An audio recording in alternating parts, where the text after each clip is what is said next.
Дорогу освободите, пожалуйста. Привет. Вот так, вот так. Молодцы.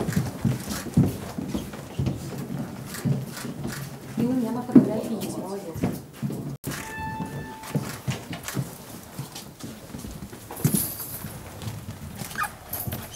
Не разрешали заходить.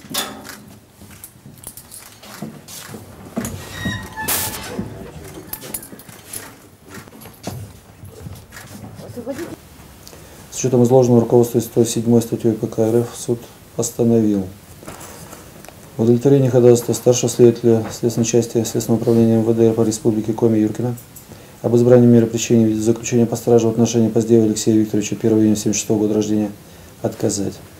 Избрать в отношении обвиняемого Поздеева Алексея Викторовича 1 июня 1976 года рождения меру пресечения в виде домашнего ареста на срок 2 месяца, то есть до 2 декабря 2017 года включительно.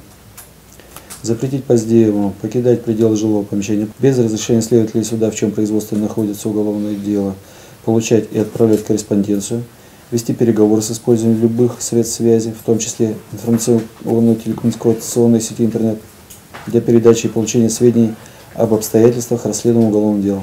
Запретить общаться со всеми лицами, за исключением близких родственников, а также его защитников, надлежащим образом допущенных к участию в деле.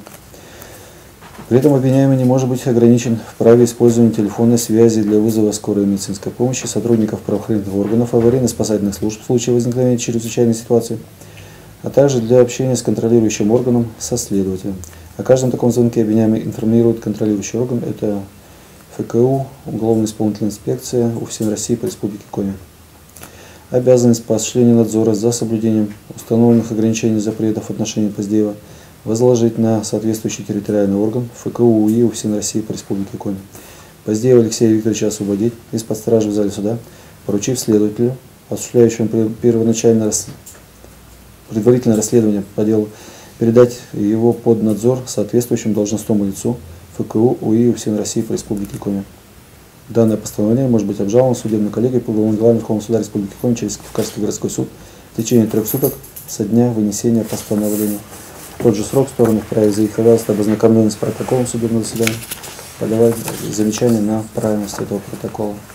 Судебное решение понятно, обвиняемый, защитник, обвинение. Заседание закрыто, копия сейчас будет вручена. Алексей, это ваша собственность? С нами пока сложно, не видели. С обвинением согласны?